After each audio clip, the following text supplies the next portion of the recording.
is.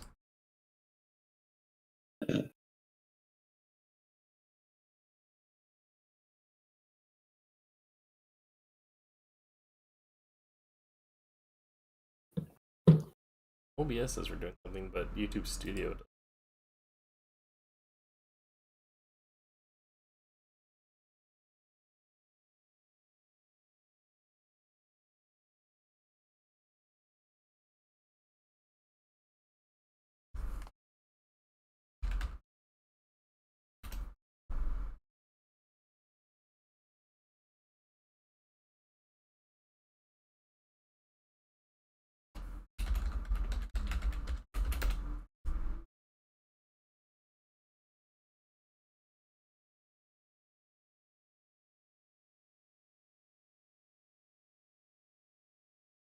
Oh, okay, there you go. I think we're alive. Cool. Hey, luck. Yeah, I think we're doing it. You're live? Yeah. So wait, do the people know we went to YouTube? I mean, to be honest, we didn't really have any watchers, so. Well, that's a good start today, huh? Yeah. Uh, I mean, we might as well just move over now, and then because it's easier for the VODs to sit there and then naturally do their thing while I figure out how, if I even have time to make short form content to promote it. fair enough. Oh.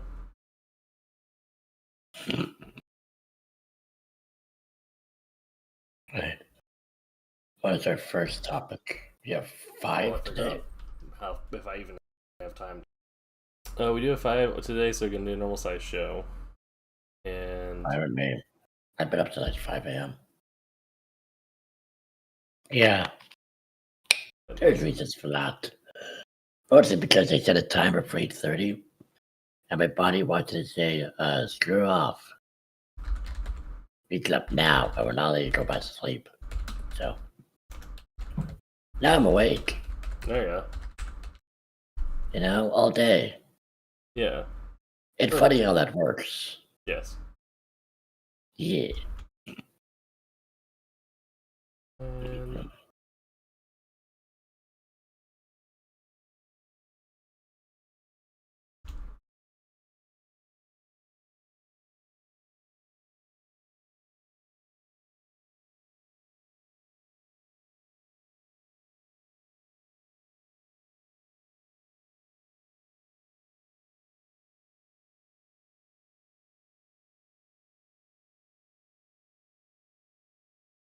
okay.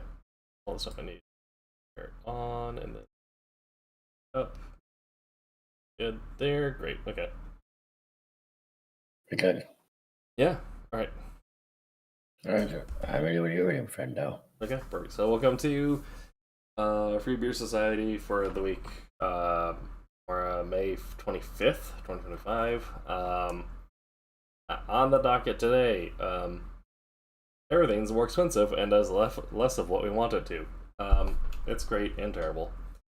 The world right now. Yeah. I'm TK, and I'm joined by Brooke. Right. You know me. I Yeah. have distinct voice. Most Yes. people recognize it. And in this podcast, we talk about free open source software and tech policy and stuff. Just kind of general nerd news as it relates to politics, I guess. And on a very rare occasion, sometimes politics. Yeah. I mean, it kind of happens. You can't escape it, so we bring it up when we can. I just don't like when we talked about the penguins being tariffed. Yeah, no. What the penguins ever do to anyone? Oh, what they are now. Anyway, that for a different day. Yeah. Anyway, all right. So what is this one about? The first news article comes from Ars Technica from Ryan Whittam, May 20th. Zero-click searches, Google's AI tools, are the culmination of its hubris. So this is going to be kind of a longer one. We'll get over the kind of the important steps at the front before we get into the context of it all. Google is constantly making changes to its search rankings, but not all updates are equal. Every few months, the company bundles up changes into a larger core update. These updates make rapid and profound changes to search, so website operators watch them closely. The March 2024 update was unique. It was one of Google's largest core updates ever, and it took over a month to fully roll out. Nothing has felt quite the same since. Whether the update was good or bad depends on who you ask, and maybe who you are. It's common for websites to see search traffic changes after a core update, but the impact of the March 2024 update marked a seismic shift. Google says the update aimed to address spam and AI-generated content in a meaningful way. Still, many publishers say that they saw clicks on legitimate sites evaporate, while others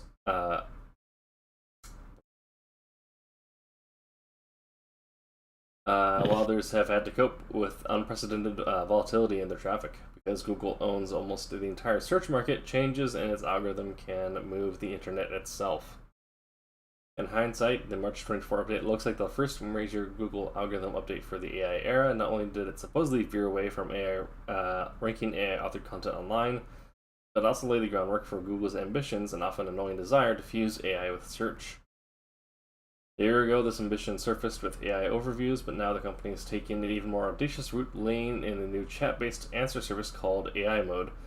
Both of these technologies do at least two things. They aim to keep you on Google properties longer, and they remix publisher content without always giving prominent citations. Smaller publishers appear to have borne the brunt of that change because, caused by these updates. Google got all this flack for crushing the small publishers, and it's true that when they make these changes, they do crush a lot of publishers. Says Jim Yu, CEO of enterprise SEO platform Bright Edge. Yu explains that Google is the only search engine likely to surface niche content in the first place, and there are bound to be changes to sites at the fringes during a major core update.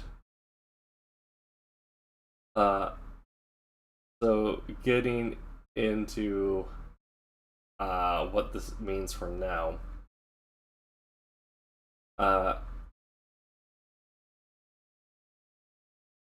And essentially what this means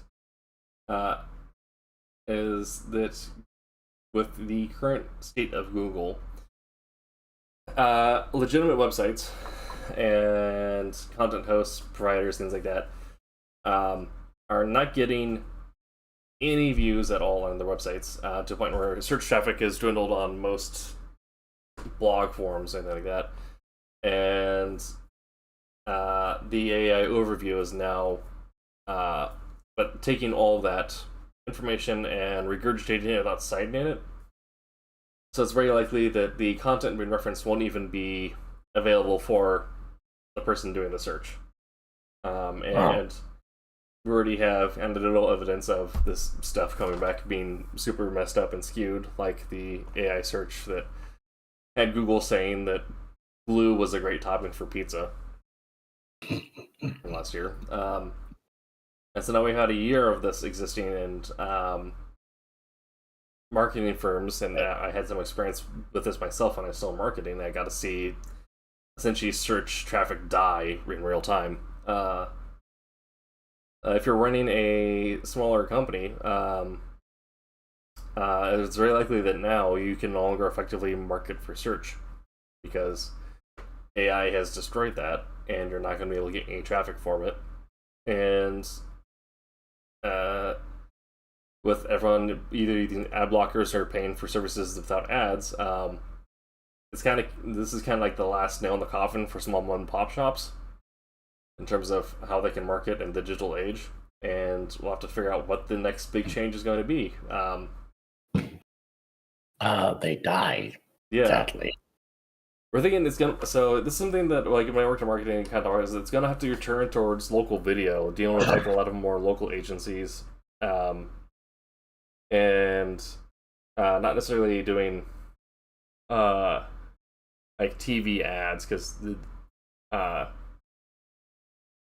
that's also ineffective. But doing a lot of just community involvement stuff, and then finding videos to put up on social media, and then paying for like ads on Instagram.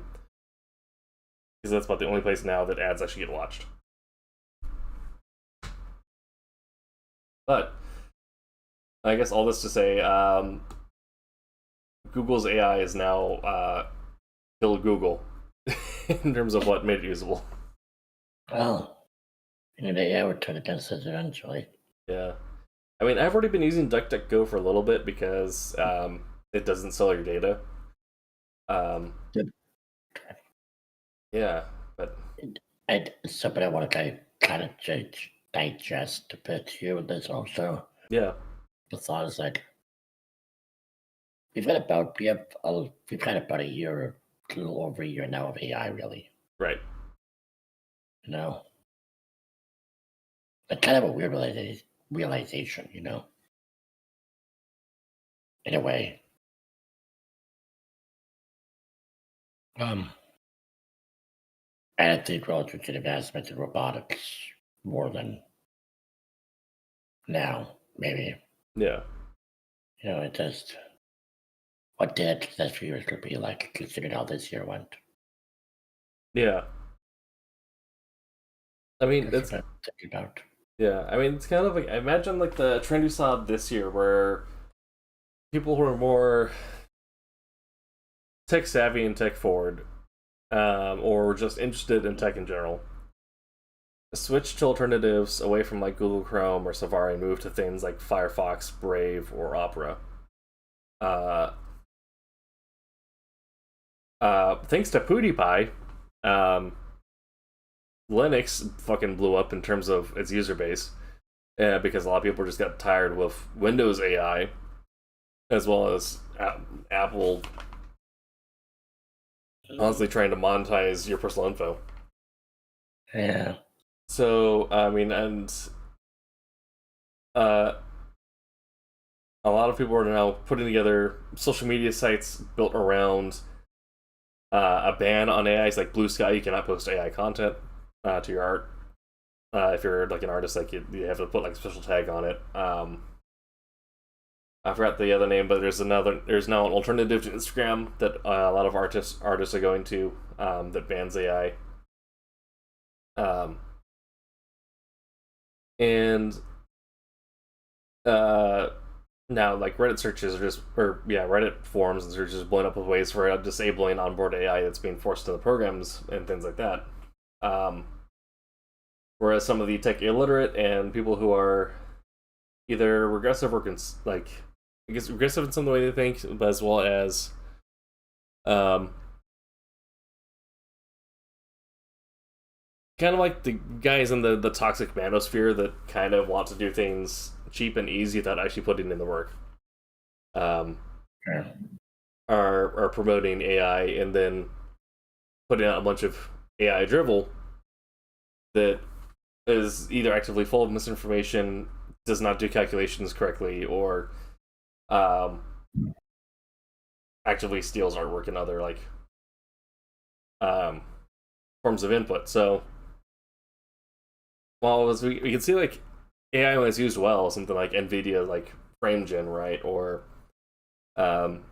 things like computational assistance for actual rocket scientists right now. But even then, that stuff's supposed to be double checked and fact checked, unless it is something that's strictly doing FrameGen, like it's strictly doing a calculation in real time.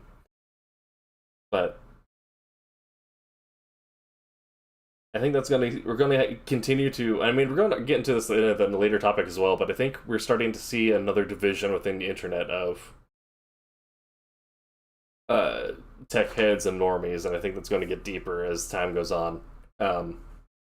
Only tech heads and artists are grouped together on one side. Yeah, I don't disagree with that at all. Yeah. And are we looking at another splintering in the internet, which we'll get into later? But yeah, I don't know if you've been using Google still, or if you switched to another search engine. But how has your experience with the AI overview been? Because for me, it's every time I get it, it's terrible. I kind of mostly just been ignoring it. Yeah. Like it happens and it's annoying, sure, but I'm like, I didn't really tune it out completely. Like, okay, that's there, whatever. Move on. I noticed it more on my phone than on my rig. Sure. A lot more. Yeah. But I don't know, yeah, I'll use Google right now for a sec. In real time. Yeah, when you do it in, when I use my rig, right? I didn't put something. I put a BSC touch in Penguins. Mhm. AI didn't say anything to me. Yeah. I got nothing. I do it on my phone. I guarantee I'll get something. Yeah, I find it's been a lot more person as us on phone as well. Like on my phone, I'm at this point I never touch Google on my phone. I only use DuckDuckGo. Yeah. But like on my Yeah, computer, every now and then I'll turn on Google. on my phone, right? Mm-hmm. I just, I put in touch Penguin AI overview. The question of touch on penguins referred to a humorous, absurd situation. There's a bunch of other dribble. But like, phone does it, right? Yeah. I just think it never really does anything. Or so rare I don't even notice it. Right. You know? Which is kind of weird to me, but yeah. Yeah. Maybe my Google's is not up to date. That's fair. Or my browser is not up to date. I'm not sure. We'll get into the next one. This one has been a little more personal to me. Adobe to automatically move. Oh boy, great. Yeah. So this is from Sharon Harding at Ars Technica, May 20th. Adobe to automatically move subscribers to pricier AI-focused tier in June. Subscribers to Adobe's multi-app subscription service Creative Cloud All Apps will be charged more starting on June 17th to accommodate for new generative AI features. Adobe's announcement, spotted by Make Use Of, says the change will affect North American subscribers to the Creative Cloud All Apps plan, which Adobe is renaming Creative Cloud Pro, starting on June 17th. Adobe will automatically renew all Creative Cloud All Apps subscribers into the Creative Cloud Pro subscription, which will be $70 per month for individuals who commit to the annual plan, up from $60 for Creative Cloud All Apps. Annual plans for students and teachers are moving from $35 to $40 a month, and annual teams pricing will go up from $90 a month to $100 a month. Monthly non-annual subscriptions are also increasing from $90 to $105. Further, in a apparent attempt to push generative AI users to more expensive subscriptions, as of June 17th, Adobe will give new single app subscribers just 25 generative AI credits instead of the current 500. Subscribers can opt to move down to a new multi-app plan called Creative Cloud Standard, which is $55 a month for annual subscribers and $82.49 for monthly subscribers. However, this tier limits access to mobile and web app features, and subscribers can't use primitive generative AI features. Premium generative AI features. Adobe's announcement explained the higher prices by saying that the subscription tier includes all the core applications and new AI capabilities that power the way people create today, and its price reflects the innovation as well as our ongoing commitment to deliver the future of creative tools.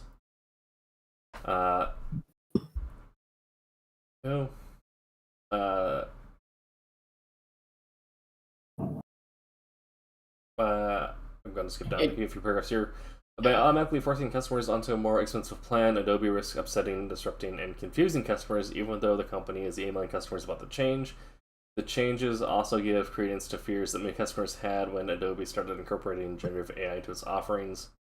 One Reddit user, Mikey PX96, lamented the updates, noting, "So if you like the current All Apps plan, it's going to cost $10 more because AI.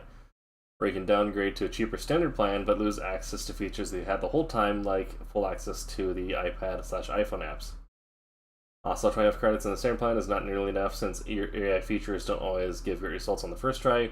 I canceled Adobe and moved to DaVinci and Affinity 6 months ago, and I don't regret it at all.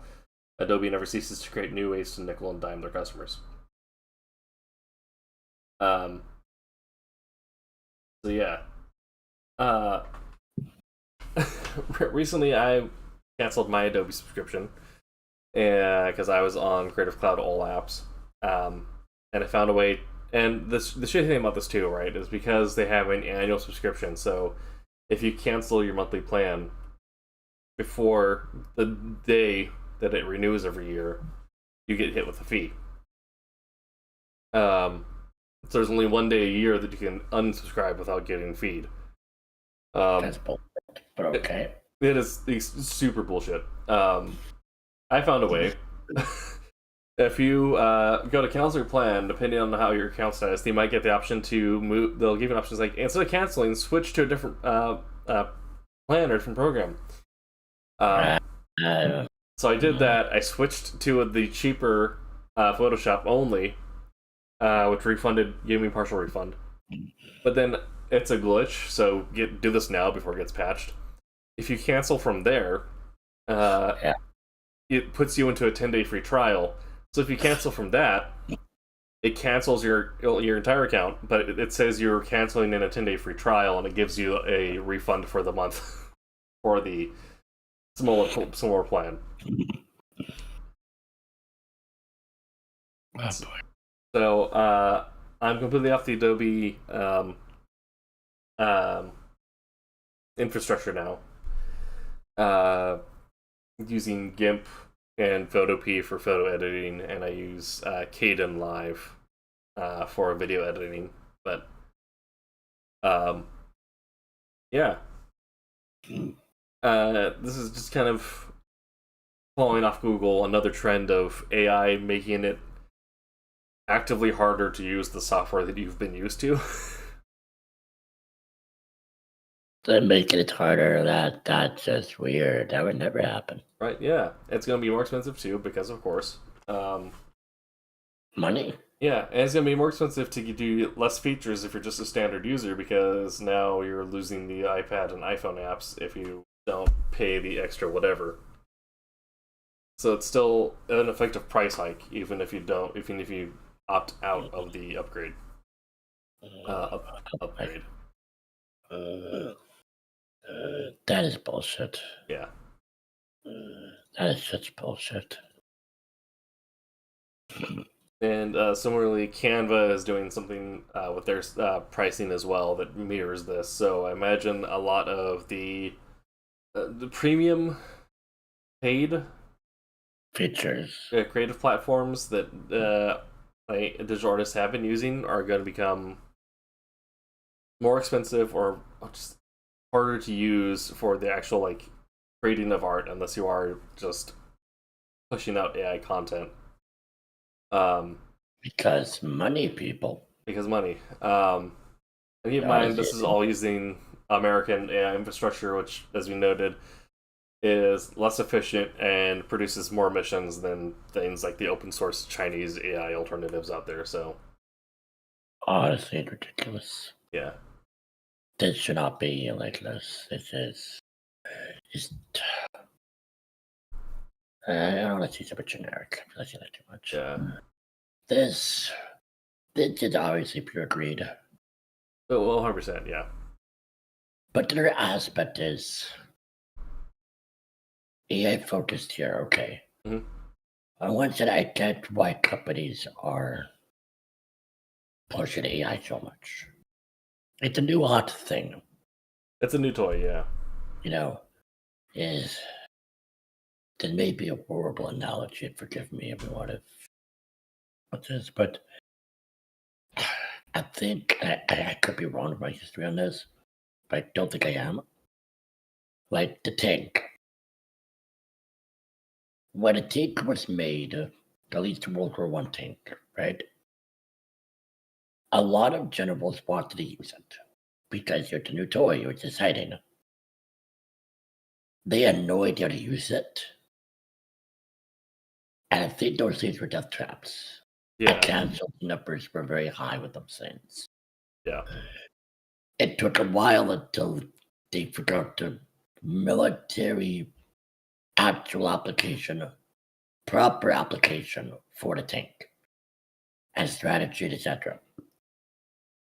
Maybe it's a weird analogy, but I feel like it's a little similar now. in a sense of with these big companies, you have this new tool everyone wants to try, but they're not going to use it the right way at all. Now, ultimately do it for greed, but because they like money. But these things are, my understanding, AI is not like cheap to run. No. Yeah. So, is there enough of a demand for this, for the cost to make financial sense? I don't know. I mean, I would argue no. yeah. I think no as well. We'll have to see. Adobe's not going to release it, but I'd be super curious to see like their unsubscription numbers in the last month. Yeah. Even without the price increase, I feel there's enough demand for this to say we're just gonna, flip the table and turn everyone on their heads. Yeah. I think also this is following a year of an exodus from Adobe as well, because a year ago they had, it might be even longer, they put out a statement saying that if you work in Adobe Cloud, or if your stuff is saved in Adobe or whatever, if you're working with Adobe tools, your artwork, your stuff that you're working on will be used to train their AI. There's no way to get out of it, really. It's an ethical problem of that. Yeah. And so that's the first reason why the exodus from Adobe started last year.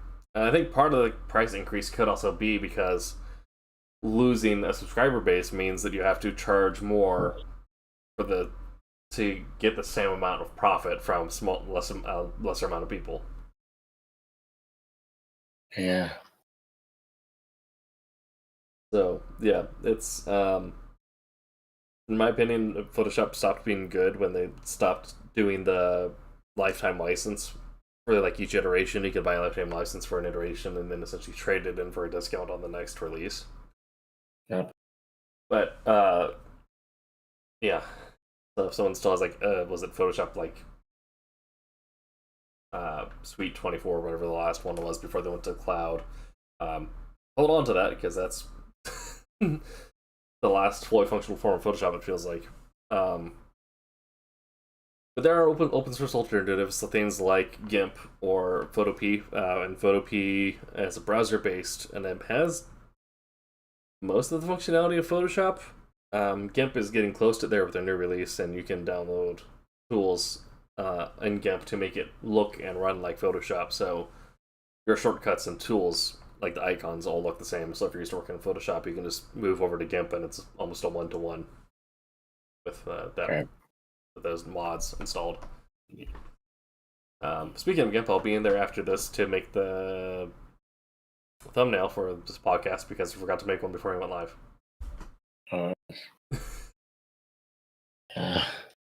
I just look. This is a segment of a new technology, and great. Yeah. If you really think about it, there's not really much logical reasoning for this in my mind. Yeah. Yeah, my only thought is that it is a reaction to an already losing subscriber base and needing to in some way get money out of it. So that's a bad idea. Yeah, which is just going to actively make more people leave. So yeah. So yeah. And what's your next story? Unless you have more stuff to say on this. Not really. They won't have, because I mean, yeah. Okay. This is a kind of a weird one. So this is from FOSS News. Surav Rudra, runs the first name there. Free as in fraud, a $130 million aerospace company caught exploiting open source trial. So the name of this company is currently redacted for security's sake. However, we have ideas. Open source projects are no stranger to organizations taking advantage of their offerings without any form of appreciation, support, or endorsement of any kind. This phenomenon is widely recognized as the free rider problem, where individuals or organizations benefit from open source software without contributing in any meaningful capacity.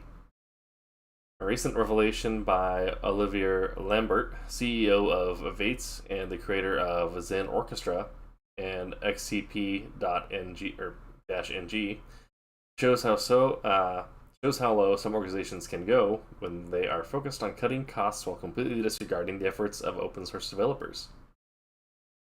Referred to as a semi-governmental organization of around $130 million in revenue that deals in building expensive space doodads,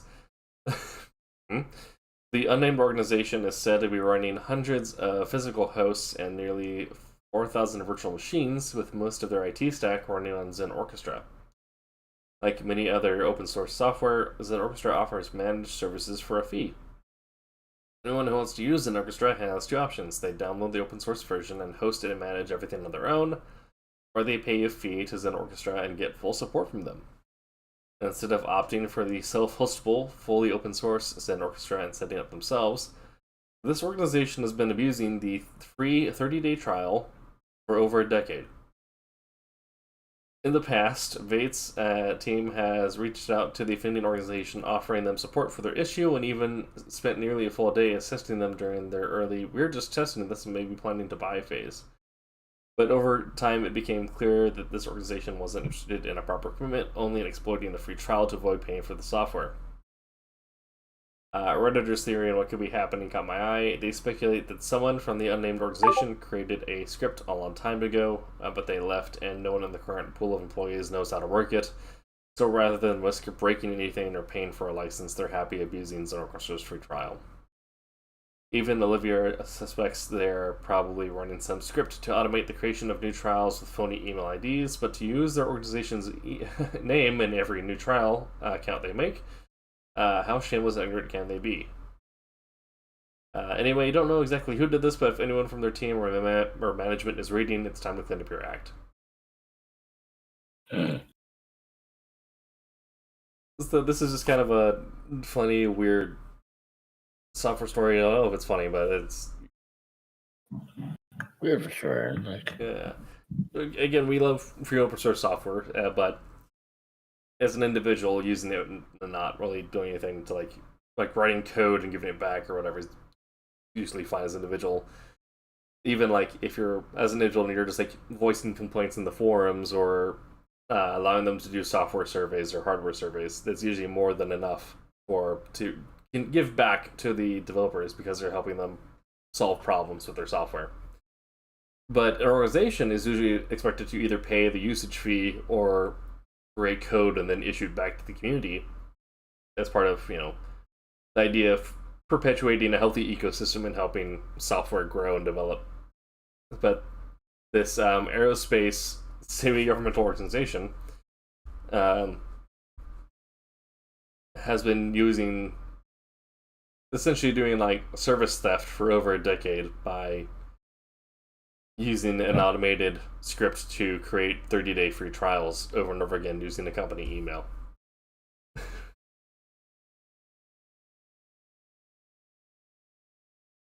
Boy. Yeah. So that's just kind of a weird news story in the world of software and also things our government is doing and stealing from small companies, small development teams.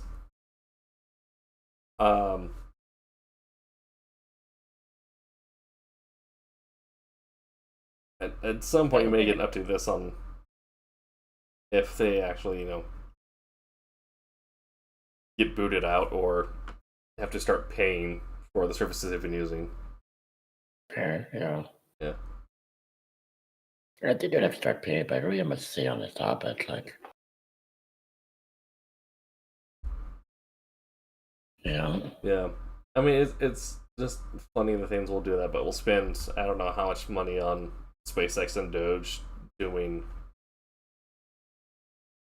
effectively less than what NASA and Boeing was already doing, and Doge actively causing the United States to hemorrhage money.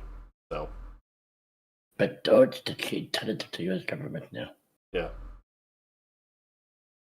It is, right? Yeah, Doge it's still part of the government, but it's in a weird place. But there were Elon's being pulled out of the limelight because it's becoming too much of a legal headache to deal with for them, which is interesting. But it's just the fact that this is like a government contractor that is essentially doing this to save money. Meanwhile, yeah. By the way, have you seen the Doge logo? I don't know if I have. Alright, I'm gonna send you the logo right now, right? Okay. If you want to share it with the stream, you're welcome to. It's over to your DMs in a moment. Yeah. Part of me cannot believe this. A part of me easily believes this. There. Oh, That's the logo. that's dumb. That is so. Are you surprised though it end? Not really, but it's still dumb. It's very dumb. For a government agency, and it's sort of precursors the United States Digital Service, right? Yeah. Here. Just grab an image. This feels actually like the United States government icon. Because of the stars and the flag. And it's a little more like, I mean, it looks very similar to also the Postal Service, so. It does, but at least it feels like a government icon compared to, a dollar sign. Something that looks like some streamer emote. I don't know. It looks like on someone from Las Vegas. Yeah, it's a casino token. Yes. Anyway, you mentioned Doge. I got curious. I looked it up. I can't believe that. Sorry. Yeah, no, I mean it's yeah. Yeah. Anyway. Hi, Trump. Yes. All right. This comes from Ars Technica. Ashley Bellinger. Trump's trade war risks splintering the internet. Experts warn. Yeah. In sparking his global trade war, Donald Trump seems to have maintained a glaring blind spot when it comes to protecting one of America's greatest trade advantages, the export of digital services. Experts have warned that the consequences for Silicon Valley could be far-reaching. In a report released Tuesday, an intelligence firm that tracks global trade risk, Alliance Trade, shared results of a survey of 4,500 firms worldwide designed to capture the impact of the escalation of trade tensions. Amid other key findings, the group warned that the United States' fixation on the country's trillion-dollar goods deficit risks rocking the fastest-growing segment of global trade, America's invisible exports of financial and digital services. Tracking these exports is challenging as many services are provided through foreign affiliates, the report noted, but recent estimates reveal a large digital trade surplus of at least $600 billion for the U.S., spread across categories like digital advertising, video streaming, cloud platforms, and online payment services. According to Alliance Trade, the scale of this hidden trade is immense. These hidden exports have far outpaced the growth of goods exports over the past 2 decades, the report said, but because of how these services are delivered, this trade goes uncounted in traditional statistics. If Trump doesn't rethink trade policy and narrative soon to start tracking all this trade more closely, he risks undermining this trade advantage, which Alliance Trade noted is underpinned by America's innovative firms and massive data infrastructure at a time when he's trade talks with most of the world and could be leveraging that advantage. United States digital exports now represent a significant share of world trade, about 3.6% of all global trade, and growing fast, Alliance Trade reported. These invisible exports boost U.S. trade revenues without filling any container ships, underscoring a new reality. Routers and data centers are as strategically important as ports and factories in sustaining U.S. leadership.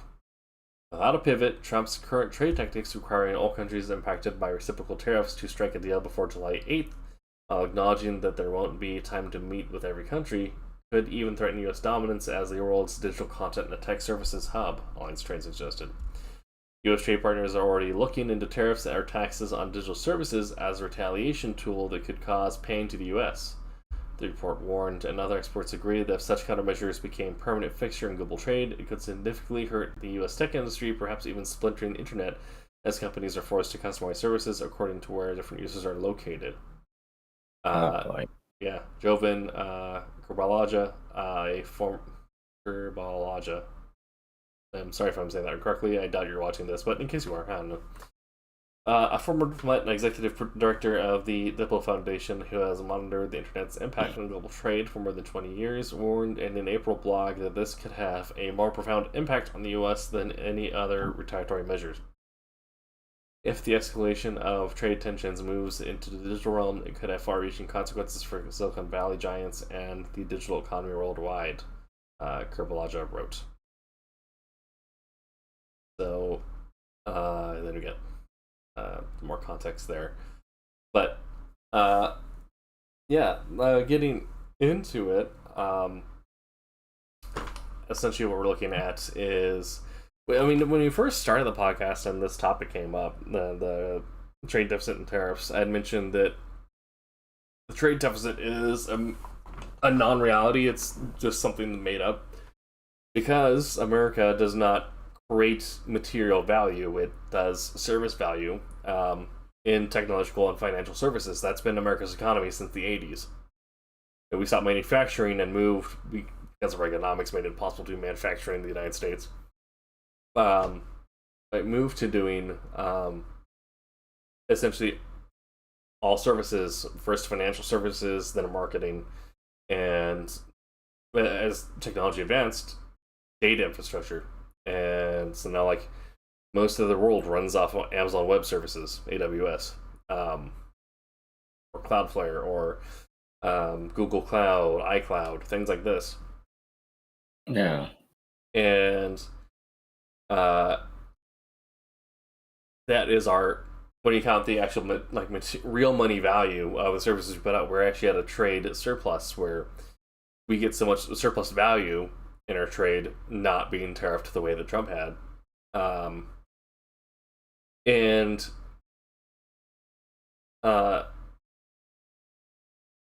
As Trump started pulling on tariffs, we had that story about companies in Europe, in European Union, putting up bonuses and incentive to move to Europe-based alternatives for digital infrastructure and digital services.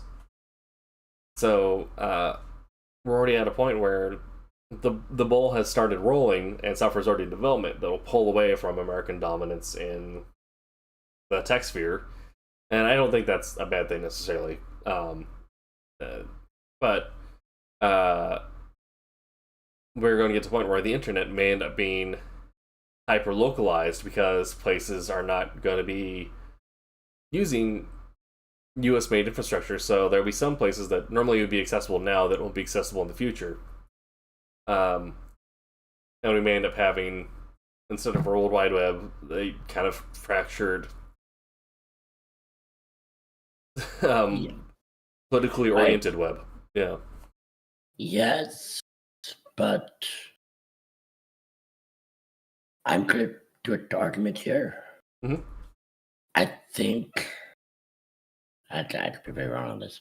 I think a lot of the world still wants to work together, right? Some stuff American would, but we may get to a point where, because like you have the whole point, like the whole thing of like the dark or bright, where you need to be connected through certain ports in order to access these websites that are not normally accessible on the surface level. Yeah. In theory, the rest of, like, depending on the infrastructure and how it's set up, other websites could do that same thing, where in order to access them, you need to be using certain connection points found only in that country. Couldn't Britain, other parts of NATO, build, kind of fill in those gaps that the US could take down the line? Kind of, yeah, but it maybe, like, again, we're kind of, but then that's still doing the point where now you're going to have, and like essentially you'll have like an American internet, a Canadian internet, and a European internet, and like, and then once would likely be in a European internet, to be frank. Probably, and then we'd have to wait for essentially like America probably end up rejoining the European internet at some point after this administration is ousted. I see an area to just the US. Unless that everybody, maybe less that everybody would have their own internet, right? Mm-hmm. But more, the US would cut people off of other things, right? Yeah.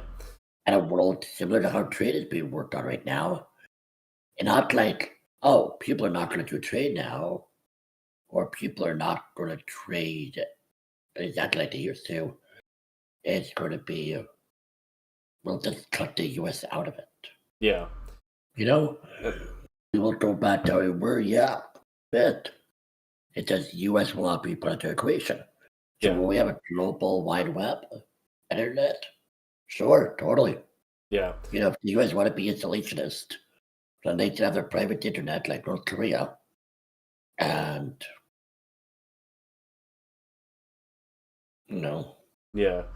Because not that I know anything about North Korea, but you know what I mean. Like, yeah, they can have their own private, like with China. China has the Great Firewall where China. that's like you can get around it, but it's extremely hard. China's a good example there. Yeah. Thank you. But it kind of get to a point where we've unintentionally made the steps towards becoming like China, where their mind is they're doing all this to make the world like fall in line, right? But the rest of the world is gonna be like with Canadian steel, we're like, okay, if you're gonna tax to buy it, we're just gonna sell it to you at a markup, and then do normal prices when we sell it to Mexico and Europe and prioritize those people. And that's how I view it with internet. Like, Yeah. okay, if that what we discussed, what we see typically happens, right? Okay, then America's like China, they're pretty much cut off from the rest of the world. Yeah. And the rest of the world will just go back to how it was and say, well, you guys don't want to be part of the party. Mm-hmm. I'll leave you outside the door. Yeah. And losing all that revenue that we do in digital services, I like that would be essentially the death knell for America, because then we would no longer have. That's how America makes its money. That's how our economy functions. We'd be unable. We'd be unable to maintain our own internal workings without selling those services to the rest of the world. So, visit the plot. You want to go back to the isolationist America from like pre-1940s. Yeah, like you cannot do that. Yeah, it's going to be another Great Depression, but to an even worse extent. It did that, and you've changed the economy so much to work a certain way. Mm-hmm. That's a death blow. Yeah. That is an atrociously bad idea. Yeah. But yeah, I imagine like it's not going to be like immediate apocalypse, but it's going to be. No, of course. But I mean, it's be at the point because like again, the reason why it works as it currently does is because we buy everything from everyone else, like because we don't manufacture, so we are still profitable because we buy stuff from everyone and then we sell them digital services at a greater value. So now,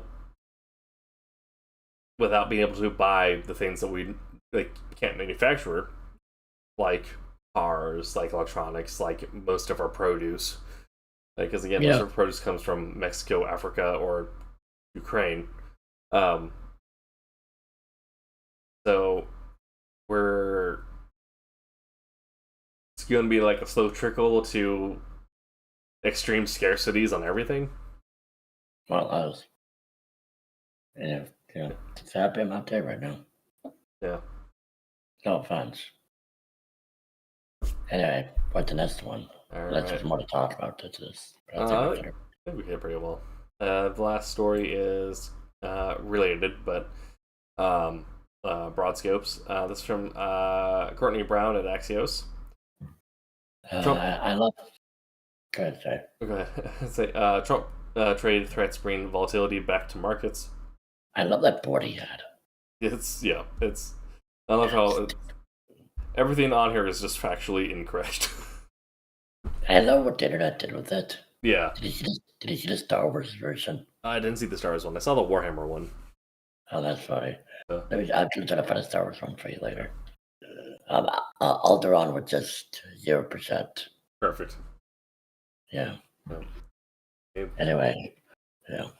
With a blast of early morning social media posts, President Donald Trump escalated the trade war that the White House has spent weeks reducing to a low boil. Why it matters. It was a reminder that there will be no trade peace in this administration, only trade war lulls of uncertain duration. The reality could keep financial markets on edge. Driving the news, Trump threatened to impose a minimum of 25% tariff on Apple if the tech giant did not shift manufacturing to the United States. I have long ago informed Tim Cook of Apple that I expected their iPhones that I expect their iPhones that will be sold in the United States of America will be manufactured and built in the United States, not India or anyplace else, Trump posted on Truth Social. If that is not the case, a tariff of at least 25% must be paid by Apple to the US. He added, though it is legally dubious whether the White House could subject a single company to a specific tax.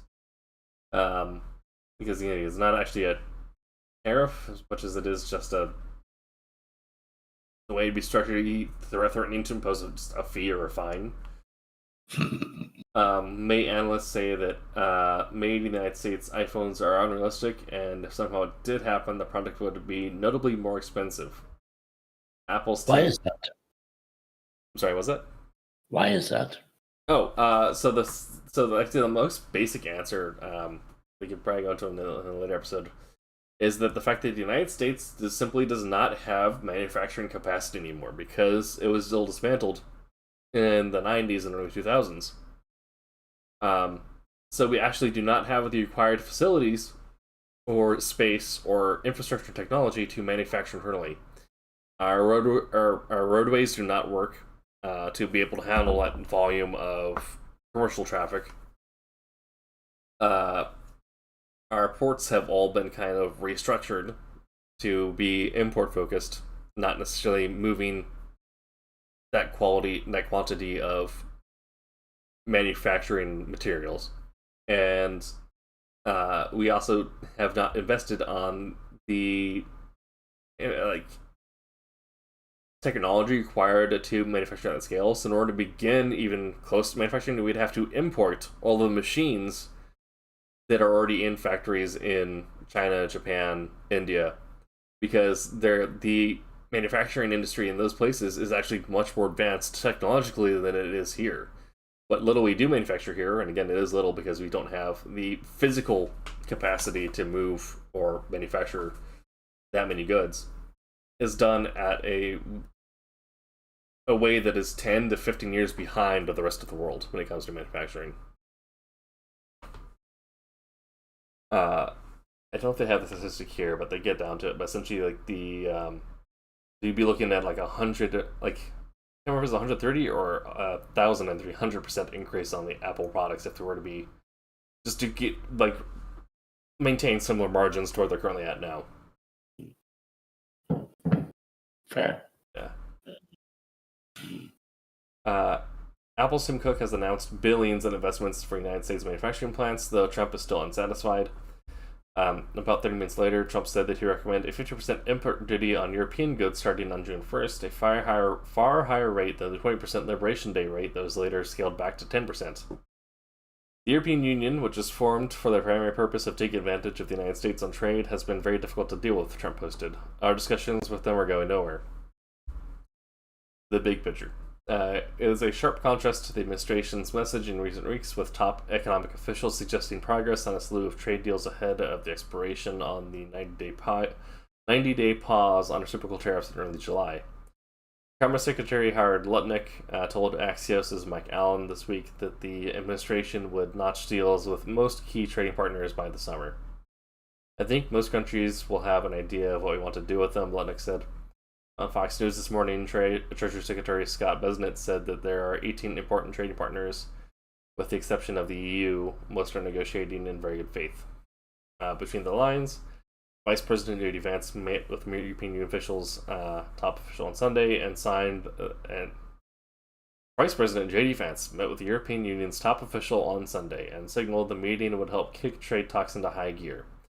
But Trump has a sore spot for Europe, a gripe that goes back decades. On Friday, he repeated assertions that trade barriers, VAT taxes, breach equals corporate penalties, non-monetary trade barriers, monetary manipulations kept the U.S. at a disadvantage.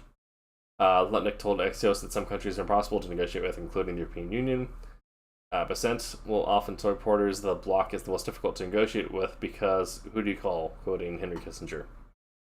The intrigue. Stocks fell, including Apple, which fell more than 2% after Trump's threats. Europe's stocks markets also took a hit.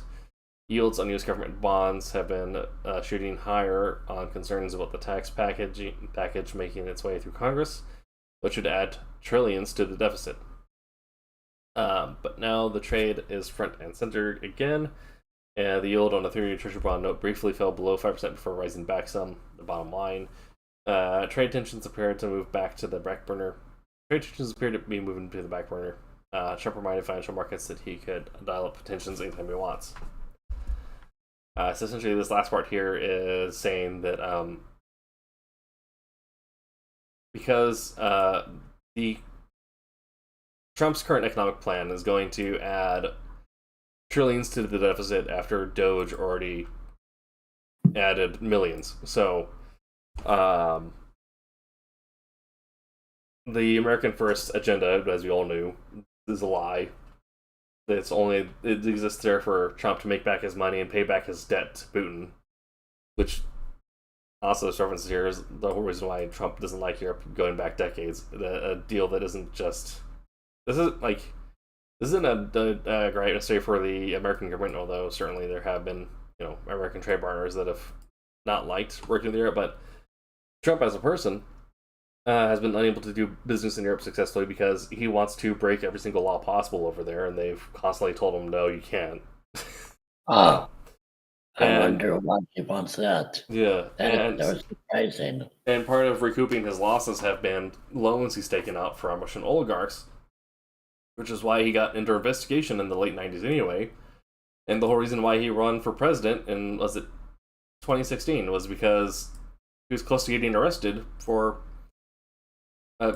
bribing Russian officials from a case that was being investigated on him from 1999.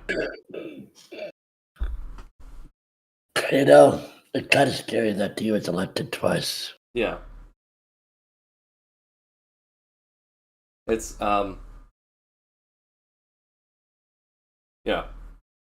Yep. I mean, it really is, disappointing. It's disappointing, and it's, also made so blatantly clear that, the conservative base in this country is so operating in such bad faith in general, because to them, this is still America first, right? This is still, Trump is their god king who's there to make America prosperous, and because Fox News is telling them that he is, and they do not bother actually looking at facts or at...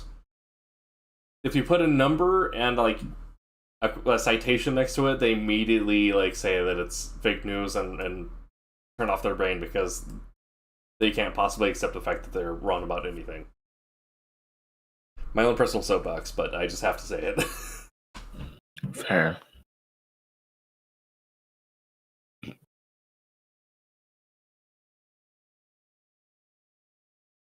Anyway, yeah. So, and it's also such a... Because I have to imagine that either Trump is an idiot and is not paying attention to the reality of manufacturing in America, or what his advisors have told him is feasible. Because again, this is all stuff that his advisors have told him is not a tangible reality, which is why so many economic advisors are in and out of the administration. But either he's an idiot, which I mean probably, but or he's the motive here is strictly just to punish people and companies that he does not like, and the American people will be damned. But it's also quite possible. Yeah.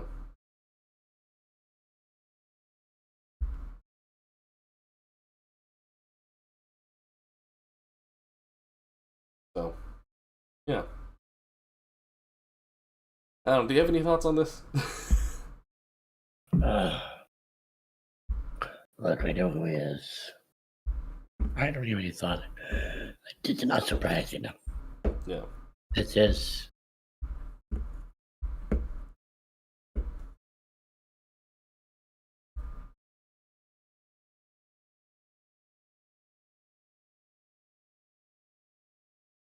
And look, this will be spun, the administrator will spin this the way they want to spin this. Mm-hmm. Some are calling them out, and that is good. But too much of the population is still just buying this bullshit. Yeah. Yeah.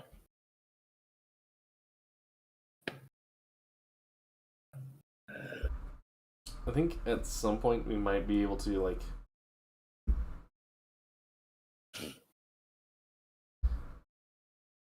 in the next, I mean, he's going to try to go for third term. I'm hoping that, Well, he claims he's off now. right, I'm hoping that the powers in place, they do their job and make sure that is something that cannot happen. I do too. But I still think I'm hoping, because I feel like it's going to take us at least 30 years of reconstruction before we get back to a semblance of sanity in how I do too. our international relations, as well as our internal, like, workings. But I'm hoping that there's a point where we can, in the nearer future, where we can appeal to the gooder graces of the global community, and I don't know. My one big fear, though, after he leaves, because if we have a good election and everything next election, next term, Yeah. I think very likely Democrats will win. Oh, for sure. Now, the worry, though, is that, and I just see this with the U.S. Democrats, they take all the wrong lessons from this. Oh, yeah. And well, it was so bad with him, so the old way must be right. Mm-hmm. Which is not the case. Yeah. Like, yeah. Yeah, well, it's because we've been wanting to get, like, a genuine progressive like Andrew Yang, like Bernie Sanders, because if we can get actual tangible good being done for people in a way that they can feel, then that would kind of melt all the arguments they would think about, Because the reason why Obama got elected the second time is because there was an actual improvement in the state, like the quality of life in America after his first term. But the first Trump, Biden, and then this Trump have all just been bad. It's just been back and forth because everyone gets angry at the other side rather than actually trying to make progressive change. Yeah. No argument. Anyway, I think that's it, my friend. I think that's it. I'll let you have more. Yeah, no. Hopefully the internet doesn't break. Because that sucked. We have to look at, like, what the impact for that would mean for, like, gaming and everything like that. But if now some developers are more so geopolitically locked than before. Who knows? Yeah. Until I really see it, I'm not gonna stress out about it much. So we'll see how it goes, and then wait for everything to catch fire. That's also a thing. Is, like, I'm hopeful that we can recover from this and that we will have a 30-year reconstruction. However, my fear is that we have societal collapse in the next 4 years, and that America turns into oh god, what's that comic? The New World or the Lost Frontier, or whatever, where everyone else is living life like normal, and America has just turned into a post-apocalyptic nightmare. All possible. Yeah. I don't think that's pretty dark, but yeah. If that is the case, that means that we'll no longer have border patrol, and I'll just run across the border and live in your basement. I'm okay with that. Alright. Well, this has been our show. The Blue Sky Instagram bullet fucking shit. Subscribe. Thank you.